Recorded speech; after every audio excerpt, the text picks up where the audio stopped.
हमके बता दे मलनिया हमके बता दे मलनिया मैया के रथ कब आई रे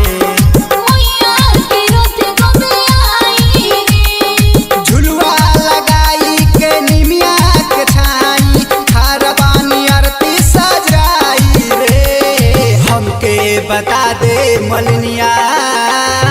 मैया के रथ कब आई रे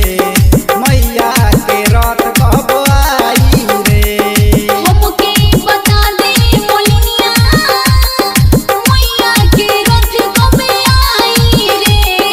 मैया के रथ कब आई रे सिरा वाली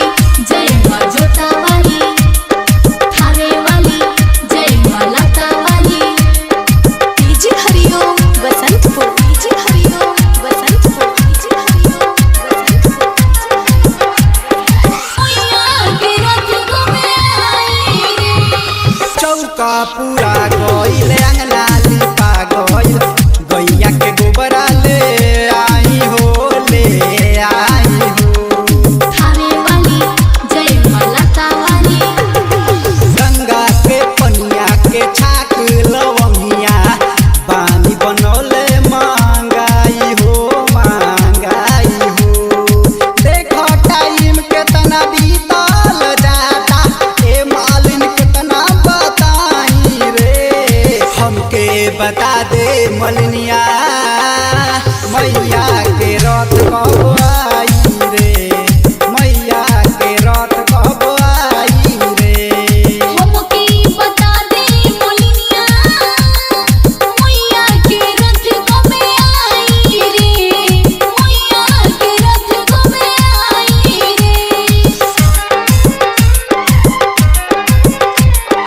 डीजे हरिओम बसंतपुर डीजे हरिओम बसंतपुर मैया के रथ कब आई रे सिरा वाली जय मां जोता वाली थारे वाली जय मां लता वाली मैया के रथ कब आई रे मैया के आवे में दर्शन देखावे में बगवे लेट सब कैले बा सिरा वाली जय मां जोता वाली रसरी के तोरी के मैया के छोड़ी के लागे घुमे कहीं गइले बा सरकार अनु कहत बारे तोहसे साथी सुरेंद्र कचरा गाई रे हमके बता दे मलनिया मैया के रथ कब आई रे मैया के रथ कब आई रे हमके बता दे मलनिया